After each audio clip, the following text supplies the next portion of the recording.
Good afternoon, everyone. I'm Samuel Lockridge, the Arts Education Director at the Kentucky Arts Council.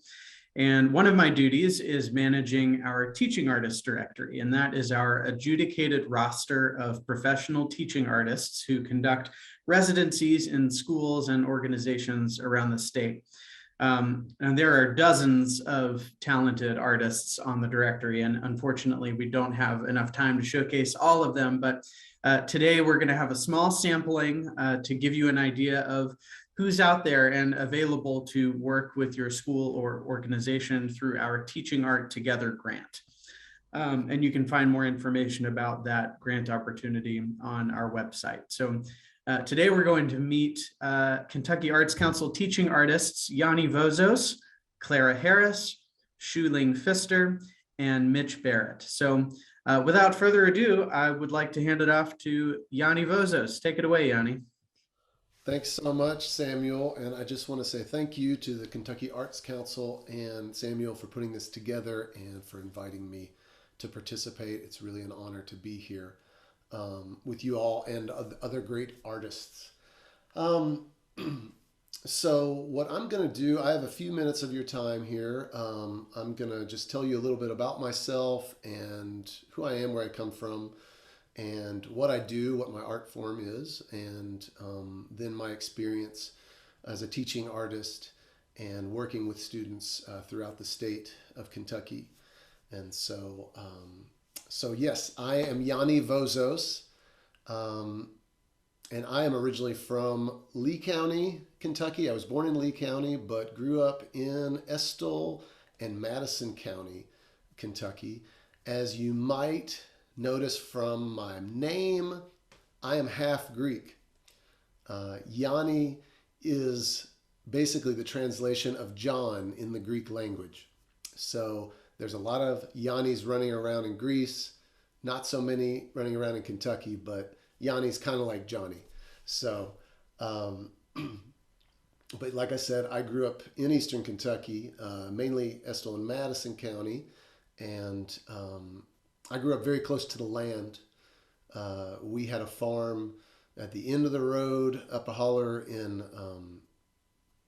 western Madison County, and very connected to the land, very connected to the hills and the streams, and it's a big part of who I am. And I like to write about that in my songwriting, and that is, I guess, segue into my art form. And I am a singer songwriter and a multi instrumentalist. I play a lot of different instruments. Guitar is my main instrument, but I also play mandolin, play some piano, etc. But my main art form is songwriting. And I guess I like to also add that this is kind of an art form also, and that is basically being able to express myself um, and show others how to celebrate life, through music and through dance and through singing.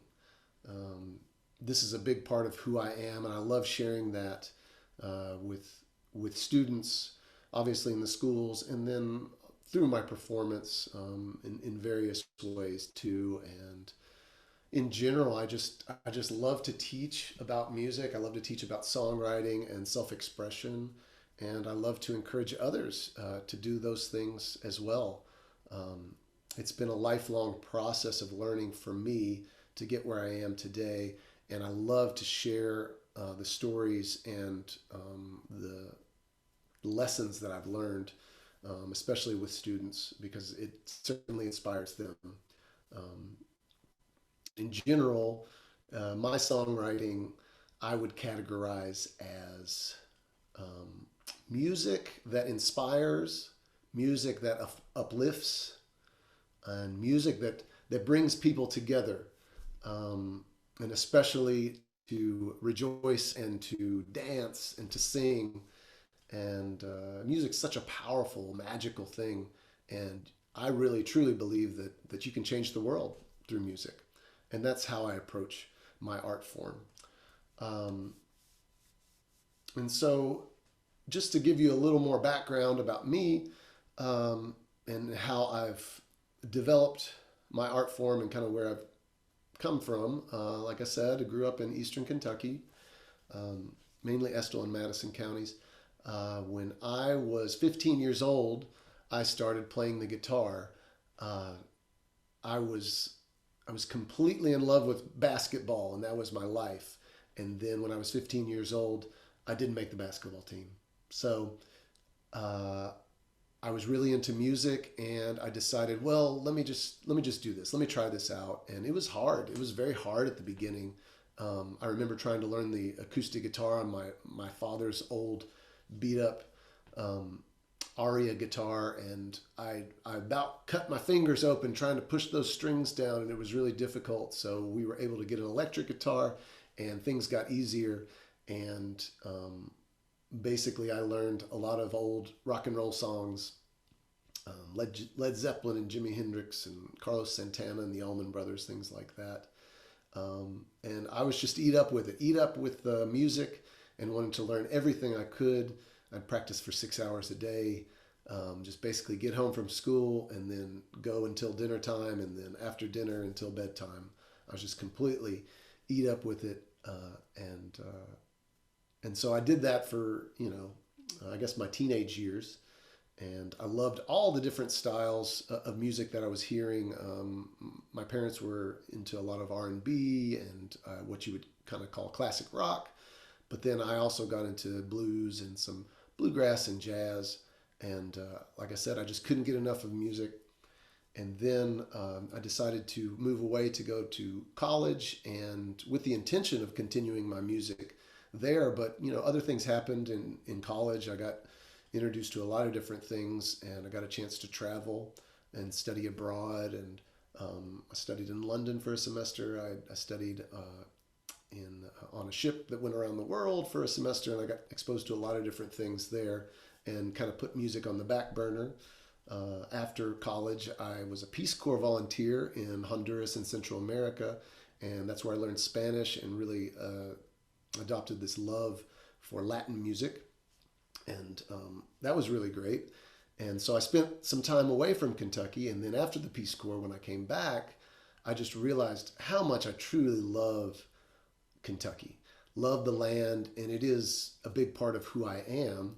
And so I then, at that point, started pursuing music more seriously, and started writing songs more seriously. And this kind of brings me to where I am today. And that is, I am a full-time artist. I'm a full-time musician. I play in many different ensembles, and I'll just name the ones that I'm doing mainly right now. Appalatin is an ensemble I play in. We've been together for 16 years, and like the name suggests, it's a little bit of Appalachia and a little bit of Latin America. There's half the band is from Appalachia, half the band is from Latin America, and so we play like a Spanglish mix, some in English, some in Spanish, and it's really uplifting music. You should check it out at appalatin.com. Also play in an old time string band called Corn Maze. And that's mainly old time music that I play with my partner, Carla Gover, and her daughter and son in law. You can check that out at cornmaze.com. And then I also play in what we call folk opera, which is a mix of the two. It's called Cornbread and Tortillas. And so it's basically music, dance, and storytelling from Latin America and from Appalachia. And so those are a lot of fun things that I do. But the most excited I am about what I'm doing right now is I have a solo project called Kentucky Soul. And this is something I'm really excited about because it's kind of getting back to my roots of rock and roll, and mixing it with all these different styles that I've been exposed to over the years. So it's kind of a roots rock with fiddle. And that's called Kentucky Soul. And I'm going to play for you a quick number, original tune that I wrote. It has that name in it. It's called Kentucky Soul Fly Free. This is an original tune that I've written.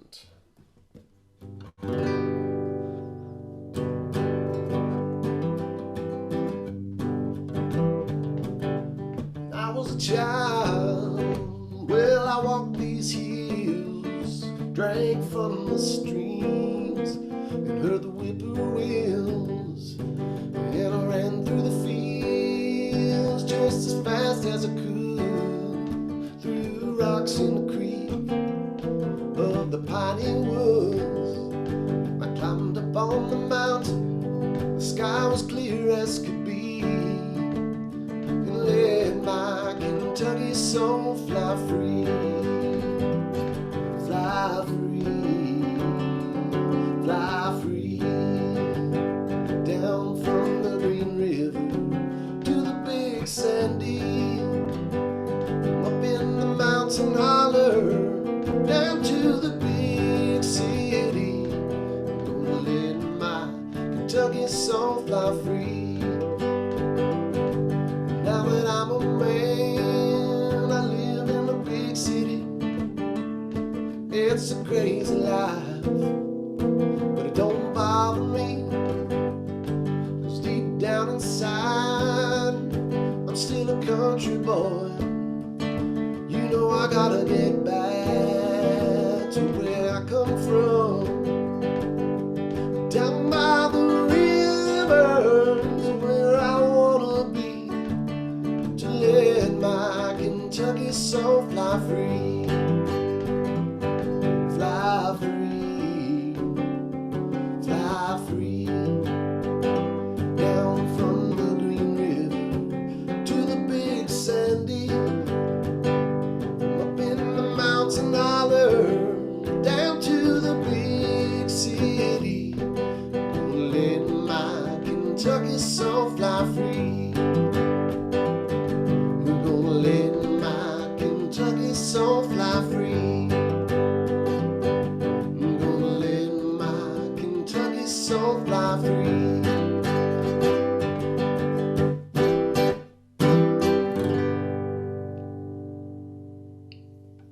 Hey, thank you very much. So that is an original composition talking about someone being proud of who they are and where they come from. And that is me. That is an autobiographical song about me and being proud of Kentucky and being proud of who I am and where I come from. And as I said before, that's the kind of music I like to write. That's the kind of things I like to do with my songwriting. I like to inspire people to sing along, to dance, but also just in general express themselves. And that is what I do when I'm in the classroom with the students. And that's basically I'm sharing who I am. I'm sharing my art form, but I'm doing that in a way that I feel really inspires students. And I feel like students who are inspired, they get big ideas. And in general, ideas are the things that change the world. That's my philosophy.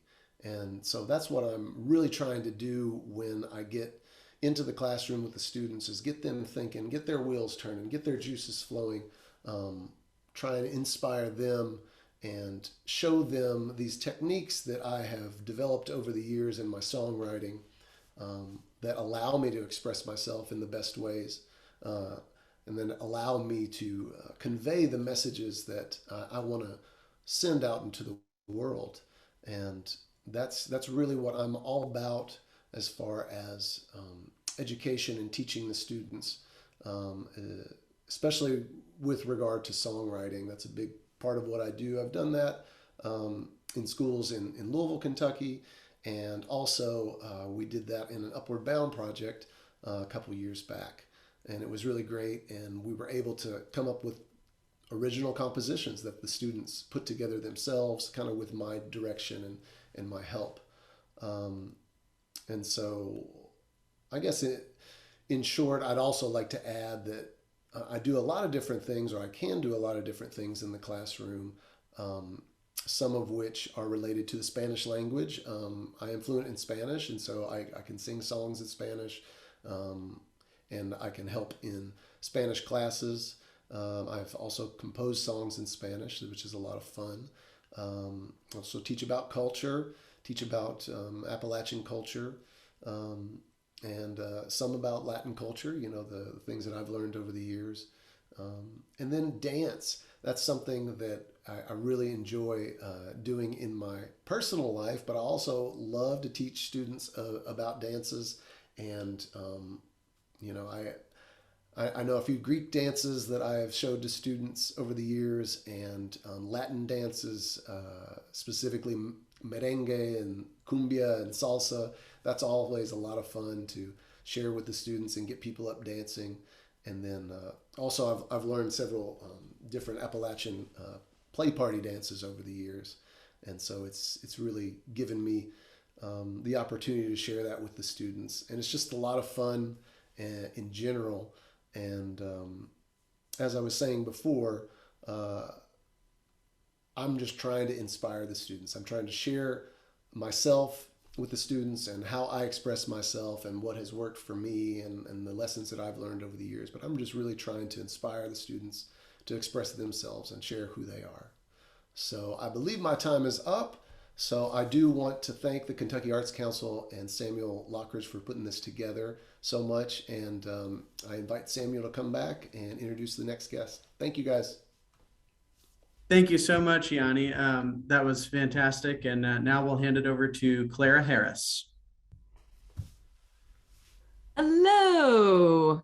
I would like to reiterate my thanks to the Kentucky Arts Council, all the work that they do for the arts here in Kentucky, and Samuel for giving me an opportunity to chat with you guys. But also thank you for joining us, whether you're catching this live, whether you're watching this on the replay. Thank you for your interest in the arts in Kentucky, and thank you for your interest specifically in arts education, as that's kind of the topic of this hour. Is what do we as artists who teach our art form, what do we bring into communities, whether that's a classroom or another community group, when we come in and work with you on our art form? So since I am a theater artist, I'm just gonna do what we would normally do at the beginning of a class if we're doing a drama, a theater, an acting class, and quite frankly, even a writing class a lot of times. I'll have everybody just join me in standing up. I'm gonna roll my chair out of the way. So I invite you to stand up with me. I'm gonna make sure I'm talking a little bit louder, so hopefully you can still hear me okay. And we're going to warm up the tools of the actor. So the actor has 3 basic tools: our body, our voice, and our imagination. So we'll do a quick warm up of each of those things in that order. So we'll begin just by rolling the joints. You can take one ankle out behind you or out to the side and just gently begin to roll your ankle one direction and then another. And maybe taking this moment too to just take a breath or two, sighing out through the exhale if that feels good. We'll switch sides when you want to switch sides. Again, just rolling your ankle one direction, bringing some movement into that joint, and then the other direction. It can be really nice when we've been sitting for a while to just get up and literally get the juices flowing. So once you've had a chance to roll out both ankles, maybe just kind of shake things out a little bit as you get a little bit looser. And I invite you to bring your feet and your knees together. We're gonna kind of squat down and what's sometimes referred to as a sorority squat for pictures, right? So we're kind of squatted down, and imagine the backs of your knees are gonna draw a circle, and just explore how that is as we bring some movement a little further up the leg and begin thinking about the knees. And you may notice the knees bend and straighten as you go around. You might notice that you roll around. I'm going to switch directions. Roll around the perimeter of the foot. And then we can shake out the legs, taking a comfortable stance now. We're going to roll the hips. So the femur bone, our thigh bone, comes up into the hip joint, right? It's a ball and a socket joint. So we just want to lubricate that ball and socket joint a little bit as we roll our hips one way and then the other way. And this might even feel good to your low back if you've been doing a lot of sitting. Just again, it's bringing some movement. You might even bend your knees as you're doing this. And we're just going to shake off in between each of these things. So again, just in a comfortable stance, we're going to move up to the shoulder joint. And as we roll the shoulder joint, can you let that movement be just in the shoulder as opposed to really swinging the arm around? Can we begin to notice what it feels like one direction and then the other? to let that shoulder blade glide along the back of the body. Just drawing attention to that. We'll switch sides when it feels okay. And again, just taking this time that we're beginning to move the body to breathe. Sighing out on the exhale if that feels good. You can kind of shake things out. And I invite you to bring your elbows together, your wrists together, just interlace the fingers, kind of keeping a loose fist as we roll the hands around, bringing some movement into the wrists. You may notice some stretch across the back of the body as well. And that might feel nice. Because we spend so much time, a lot of us kind of sitting over desks or computers in particular, or sitting in school desks, we might want to roll those shoulders back if it's available to you, interlacing your fingers and stretching out the front of the chest as we lift the heart forward and maybe up a little bit. Maybe the gaze goes towards the sky as we do that. And we can kind of shake that off. And now we'll come up to the head and neck. So we let one ear droop towards its shoulder, just as far as feels comfortable, up and over center to the other side. And as we come up to center, a very slow motion, shaking of the head, no. Again, just whatever range of motion is available to you as we begin to loosen up the muscles in the neck, which not only can feel good, but it's also important to help loosen up the muscles that support the musculature that supports our voice as we begin thinking towards the next tool of the body. So we've done a slow motion, yes. We'll do a slow motion, no. I'm sorry, we did that. I said that the wrong way around. We did the slow motion, no. Now we'll do the slow motion, yes. Looking at the sky and looking at the floor. And then just kind of shake everything off. So we might go through a few more body warm-ups where we begin sort of coordinating the brain and the body, because so much of the time, especially when we come into the schools, but really anywhere, we do spend a lot of time seated kind of doing one thing. So it's good to give us a chance to like get everything flowing, get ready to move, get ready to do these activities that we're going to do, and coordinate the brain to what's going on in the body instead of just being up here in the brain in the thinking work that we spend so much of our time during the day doing. So as we warm up our voice, we began earlier just sighing maybe, and we'll take that to a little bit more dramatic of a sigh. Maybe you make silly faces as you squinch up your face, and then this goes over real well in middle school and high school.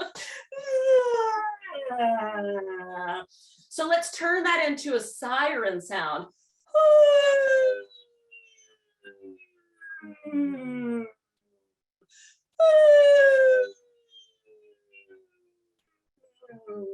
And then how is it different?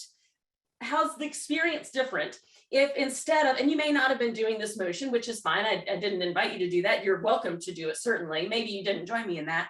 But I do ask you to join me this time. However, as we come over, we're going to leave our arm extended up. And let's just do that first.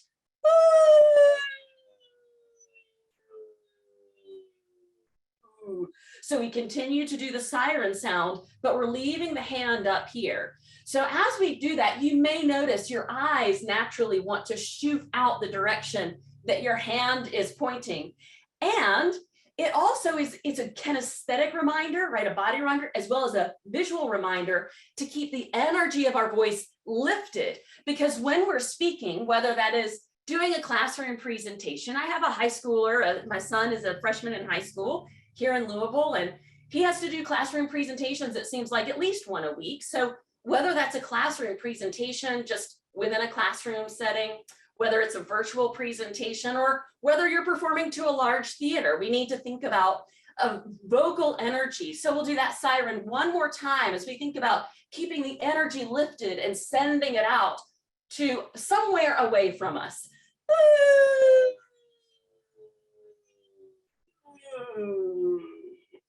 So we might do some other vocal warm-ups. All of this would be tailored, of course, to what is the objective of the class that we're working on? Why are we there? What are we trying to achieve in that class or in that that residency, that week-long residency or whatever it may be. So we've warmed up our bodies, we've warmed up our voices. Let's warm up our imagination. If you imagine any kind of ball at all, any kind of ball, and lock that ball in your head for just a moment. We'll switch it up, but for a moment, just focus on that one type of ball. And then how would you show me what that ball is using your hands? So is it a small ball, like a golf ball, right? Maybe it's a beach ball. Maybe it's a yoga ball. Maybe it's a basketball. So we can show just how we're holding it, but then how would we move with it too? Maybe it's one of those like 20-pound slam balls. Whew, those are great for working out your frustrations, right?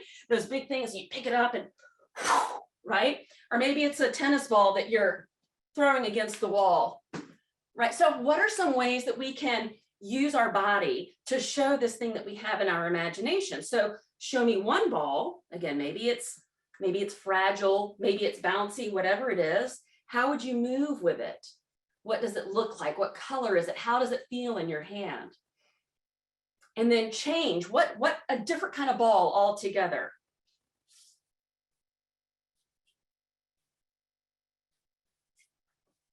I have some yoga therapy balls that always feel really good to massage the forearms, especially if I've been doing a lot of writing and typing that day, right?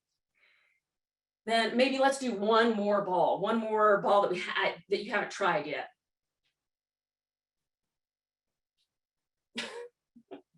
So we've warmed up our body, we've warmed up our voice, we've warmed up our imagination, and now we could be ready to dive into whatever activity it is that we have coming up next. And one of the activities we might do as an actor is a yes and. It's an improvisational activity where when somebody comes into the scene, whatever they offer, I have to say yes and. So for example, this baby is no baby, it's an alien. Somebody comes in, yes and it has 8 legs. Yes, and that must mean it's from the planet Octopodia, which is in Galaxy 59555. It's a yes, and, as opposed to, this is no baby, it's an alien. No, it's not. Foomp, right? The scene just ends. So the 3 rules of improvisation are agree, agree, agree. So this is a good activity to practice those rules, agree, agree, agree. But it also is essentially how I describe a career as an artist. Yes, and yes, I am an actor, and also I am a writer, and also I am an audio drama producer, Night Owl Theater, wherever you listen to podcasts, or at swampwitchstudio.com, which is Swamp Witch Studio is the name of my production umbrella, the name I produce under. And also I happen to be a yoga teacher, which you may have noticed in the body warm up, a lot of sort of yoga-like language. And also I'm a teaching artist. So I teach all of these different art forms, and yes, and right now I'm a director. I'm writing a piece with Stage 1 Family Theater for preschool students, specifically some of the social emotional issues as preschoolers get ready to move into kindergarten. And for a variety of reasons, I've ended up being both the playwright and the director on this. And some of that is because there are, out of 3 characters, 2 of them, no lines, completely nonverbal characters. And so there's a lot of workshopping as we're rehearsing, trying to find what these moments of the nonverbal characters are. It's going to be fascinating. And I wish I could even tell you the name of the play. I haven't a clue. We haven't decided on a name yet, but it will be available digitally later this spring. It's actually the second play I've written with Stage 1. Monster of Mine is the other one I wrote back in 2020 when we we thought we were going to be doing school tours. No, we ended up doing this whole project that was filmed called Theater for Everywhere. And that's available at stage1.org if you want to see the 3 plays for elementary age students. So I'm excited to be back with them working on this. So as performing artists, we tend to have a yes and career. Yes, we do this and also this. So a lot of us that you're seeing here today, yes, we perform. Well, not a lot of us, all of us. Yes, we perform. And also we teach our art form, and that can look like a lot of different things. It can look like very specifically learning the art form. It can also look like using the art form as a way to teach other things. So just real quickly, and then I'll hand it back over to Samuel, is One of the things I'm working with right now, and the project that I listed as my featured project, essentially in the directory, is called This Moment in America. And it uses writing, creative writing, and personal storytelling, biography, memoir, that sort of thing.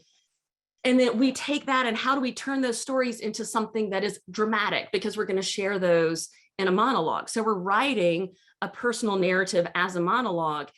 And then we transition into performance workshop.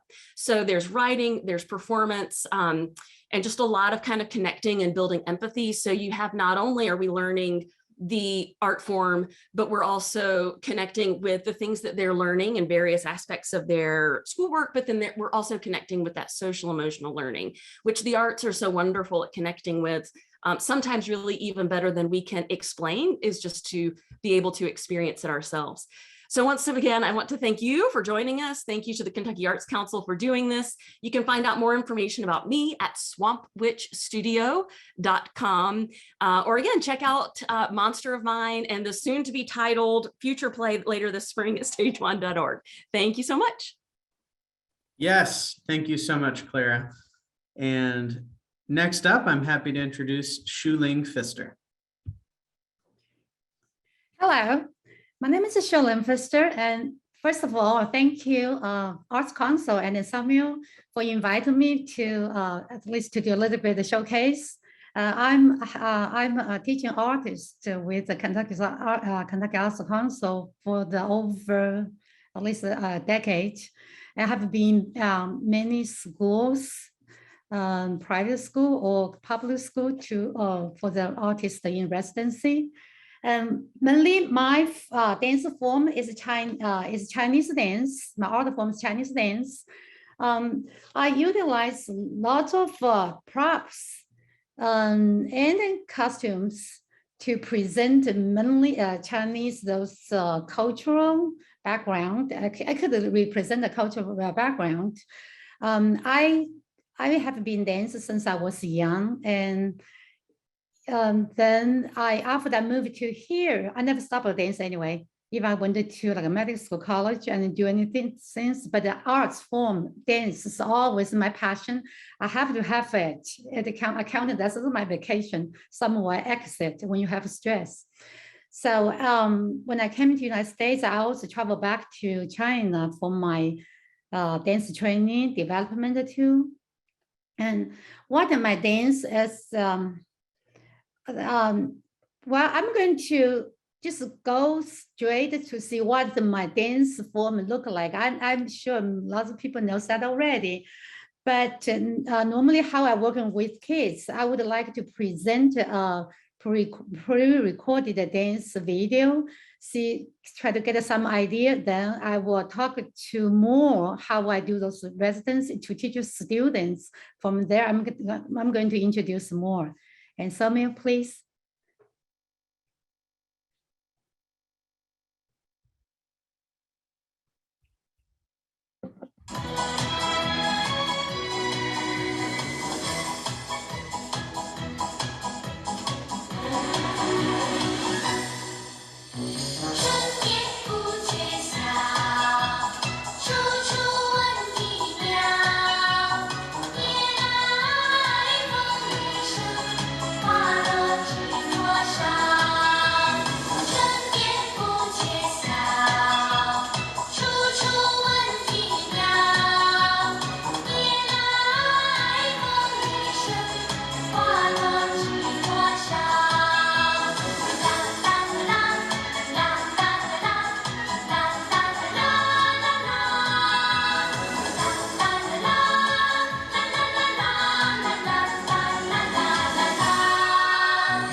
Okay.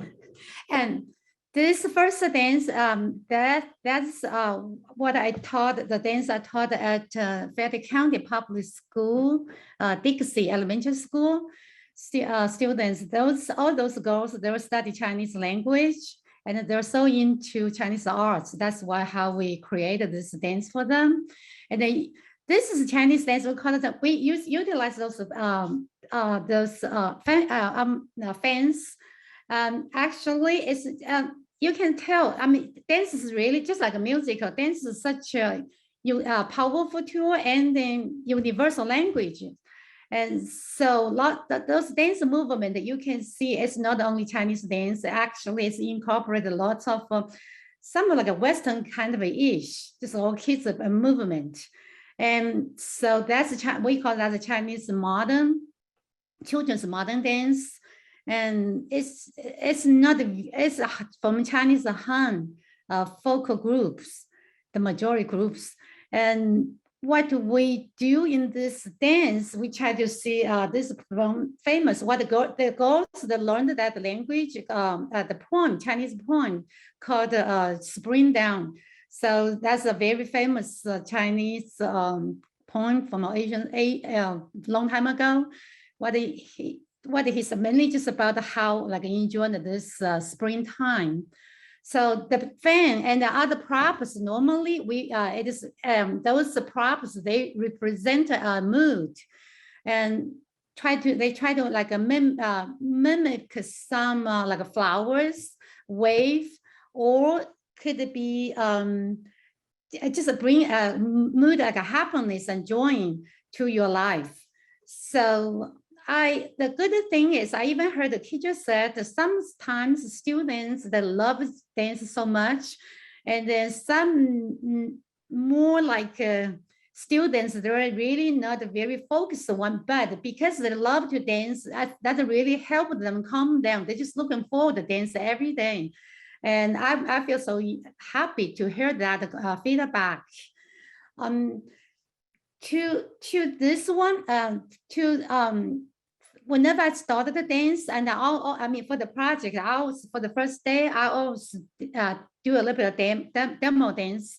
Then from there, I introduce what is this dance is about, what the folk group is about, groups come from.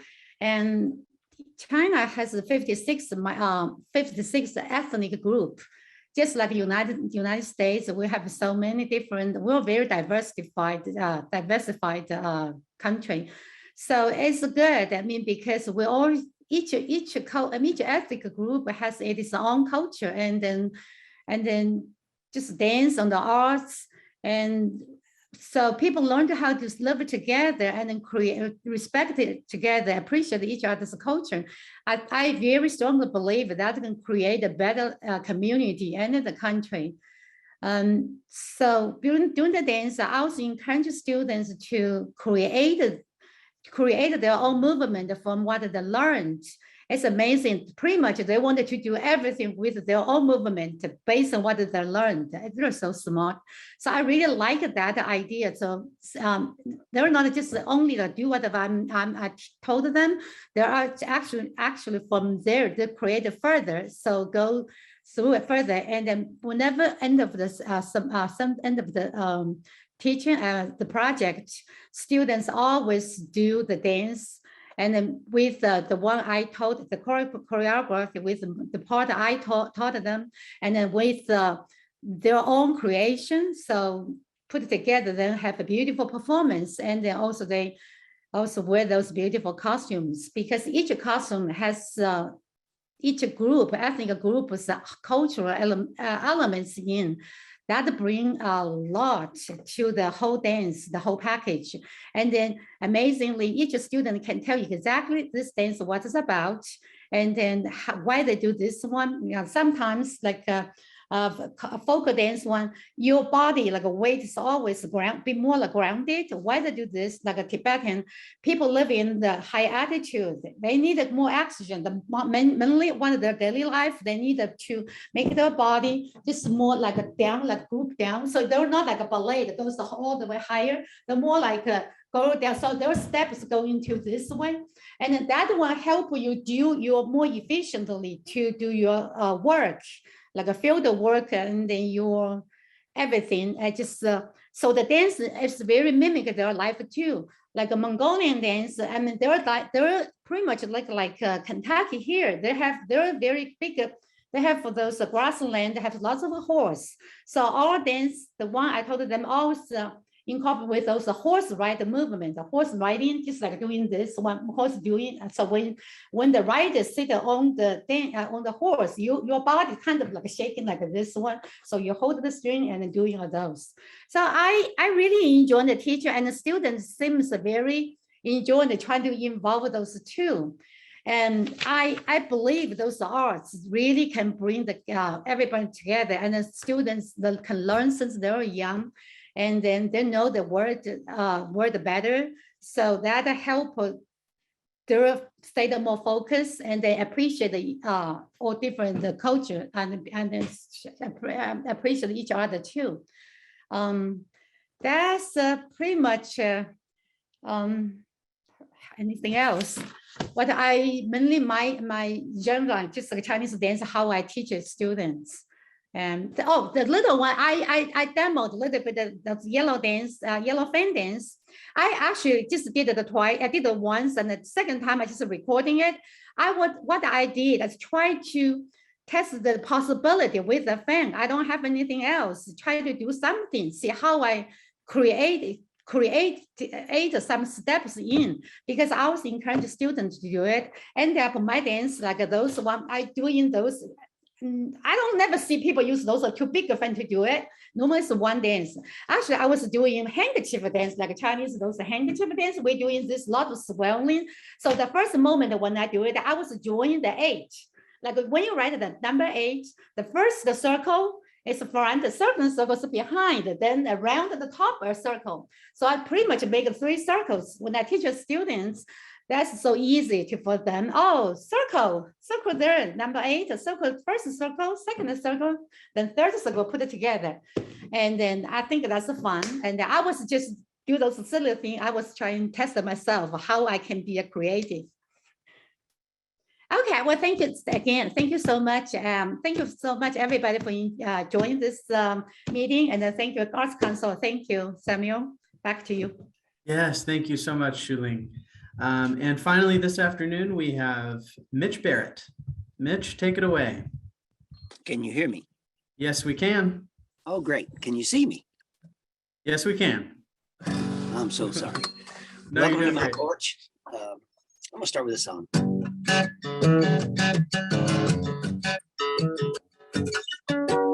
Down by the creek bank, throw the rock and watch it go.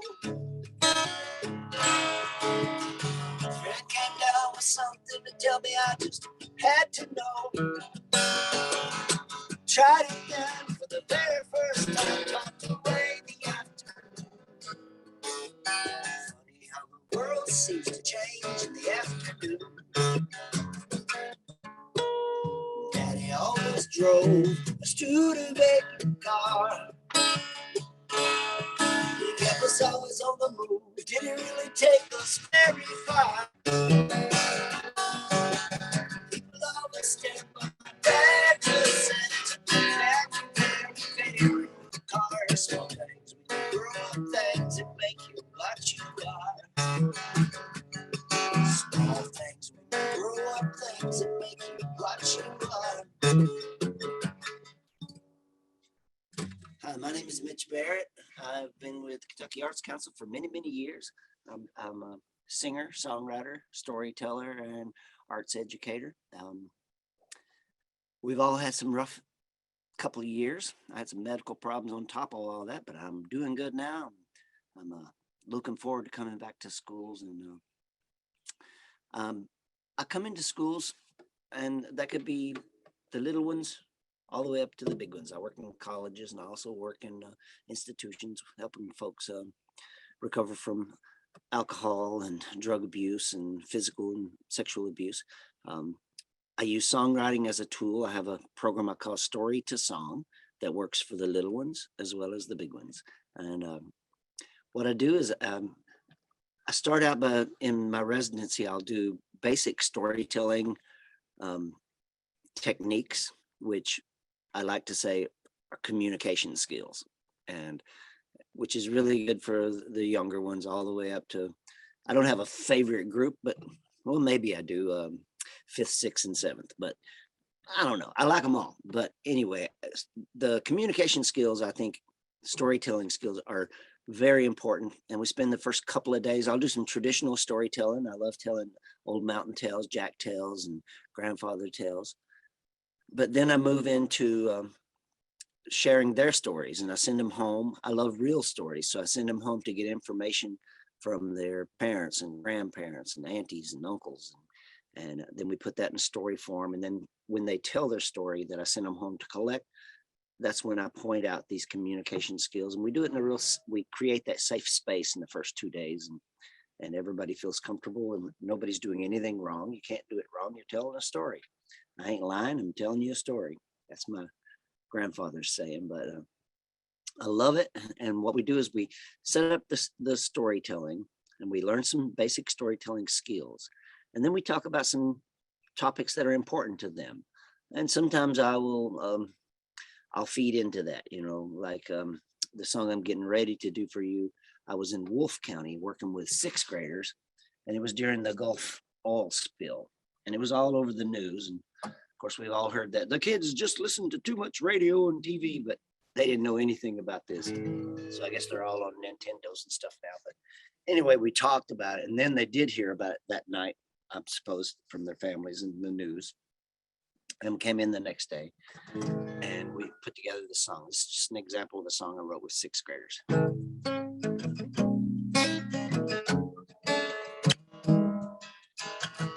want to go to the Gulf of Mexico, wade out into the cool water. I want to feel the sea breeze blow, play in the waves with my sons and my daughters. Is this too much to ask? Is this out of the question? Are we victims of our past? Have we lost our direction? I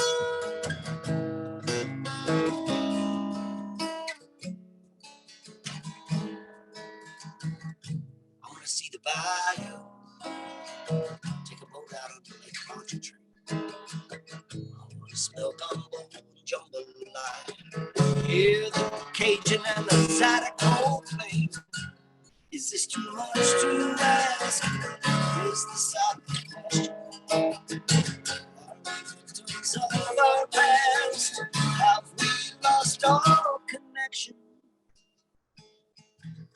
So we were writing about what was going on in the Gulf of Mexico, and then we tried to relate it to being in the Appalachian Mountains. So this next verse is our verse. I want to walk on the Appalachian Trail, go up on some mountain top and yell.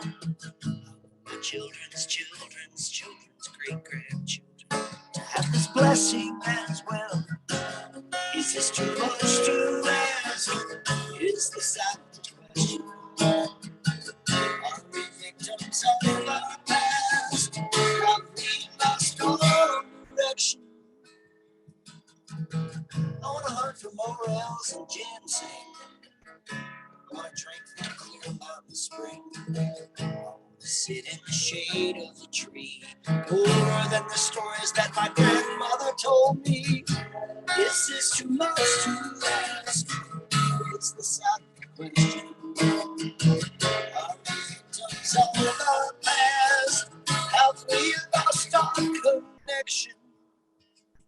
Please tell me no.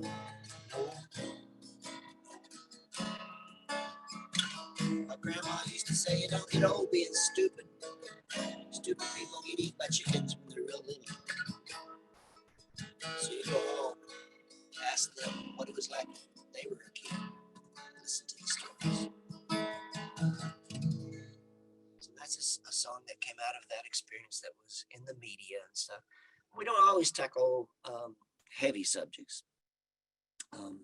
I prefer it being a folk singer, but we'll write some silly songs, and we'll Of course, when I do my storytelling, I do a lot of silly stories and silly songs as well. So keep me in mind for the little ones as well as the bigger ones. Um, I love talking about Appalachian culture, growing up with my grandparents, being raised by my grandparents, and Appalachian values. I got paid once to come to Los Angeles and talk to kids, and the guy said, I don't care if you sing or not, just talk about being raised in a holler and your grandparents and the things they told you. So I'm very proud. My grandmother really instilled pride in our culture. She knew we would have to deal with the stereotype, and that's one of the things that I'm passionate about is just preparing our Appalachian children. I mean, we're very blessed. We have a lot of good information out there, and but that's part of what I'm passionate about too. Is I wanted to get across to them, you can do anything, and there are a lot of amazing people come out of the mountains of Kentucky. So anyway, here's another song. This was 5th and 6th graders, and we didn't actually know it was an Earth Day. Maybe they did, and I didn't. But anyway, we came up with this song.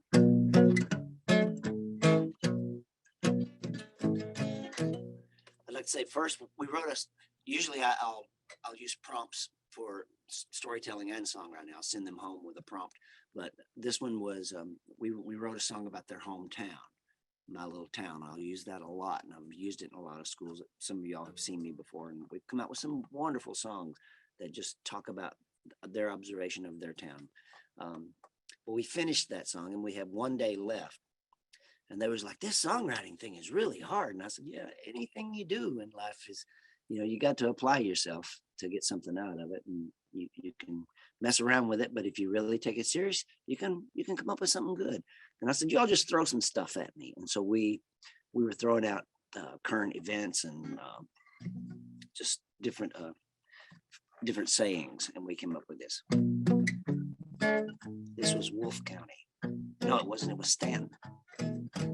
We all live in a little blue. We all live on a little blue pearl, floating around the sun. There's nowhere to go.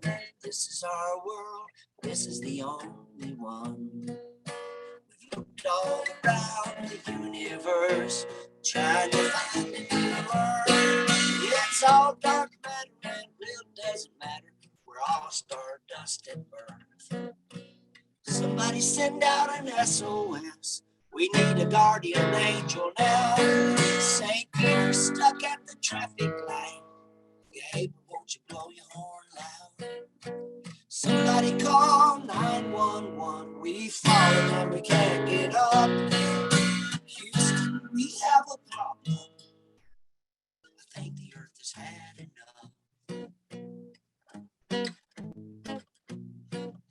So here we are, you and I, along with everything that breathes. It's a big, big world and a little bitty us, but we got everything we need. Okay, you say, but what are we supposed to do? Can somebody answer this question, please? Does anybody have a clue? Somebody send out an SOS. We need a guardian angel now. St. Peter stuck at the traffic light. Gabriel, won't you blow your horn loud? Somebody call 911. We fallen and we can't get up. Houston, we have a problem. I think the earth has had enough. We didn't heed the warning. Now the time has come to choose. The future's in our hands. Still time to change the plan. There's way too much left to lose. I think I'll go out to my garden. Growing food is good for your health. Somebody once said, and it stuck in my head, if you want to change the world, change yourself. Somebody once said, and it stuck in my head, if you want to change the world, change yourself. Somebody send out an SOS. We need a guardian angel now. St. Peter stuck at the traffic light. Gabriel, won't you blow your horn loud? Somebody call 911. We falling and we can't get up. Houston, we have a problem. I think the earth has had enough. I think the earth has had enough.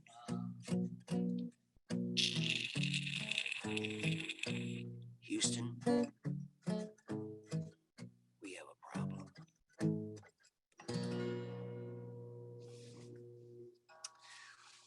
Well, thank you very much for listening to me.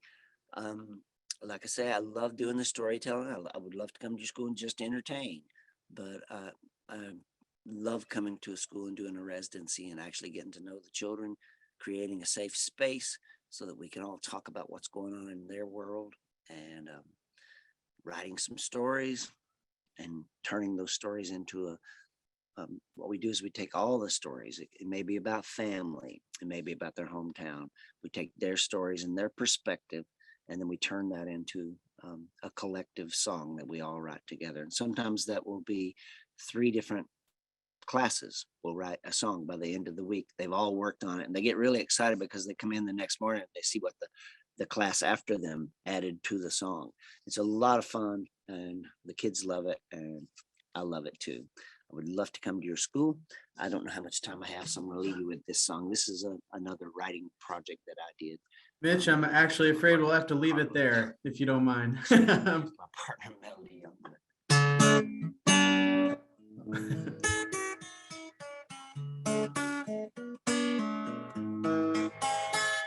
Black feather, don't need no coffee.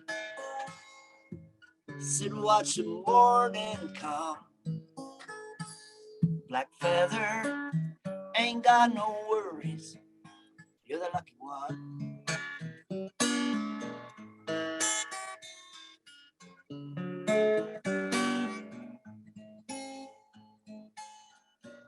Sing right out loud. Yeah, you sing so proud while conjuring your next meal.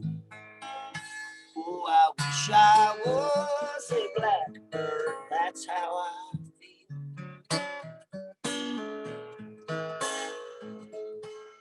I got a traveling bone.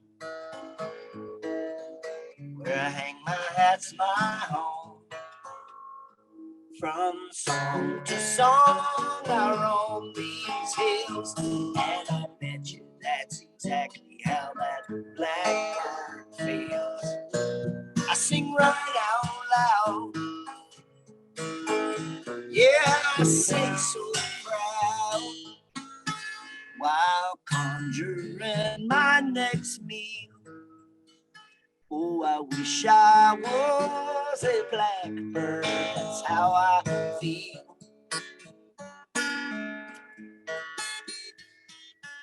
Black feather, don't need no coffee. Sit watch the morning come.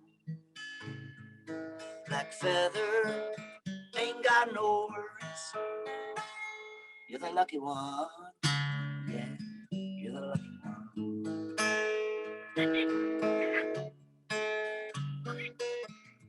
Thank y'all so much for listening to me, and thank you, Kentucky Arts Council, for including me in this. And I would love to come to your school. I'm so happy that all of us are coming out of this COVID thing. Can't wait to come to Eastern Kentucky schools or Central Kentucky schools. I'm so happy. Thank you.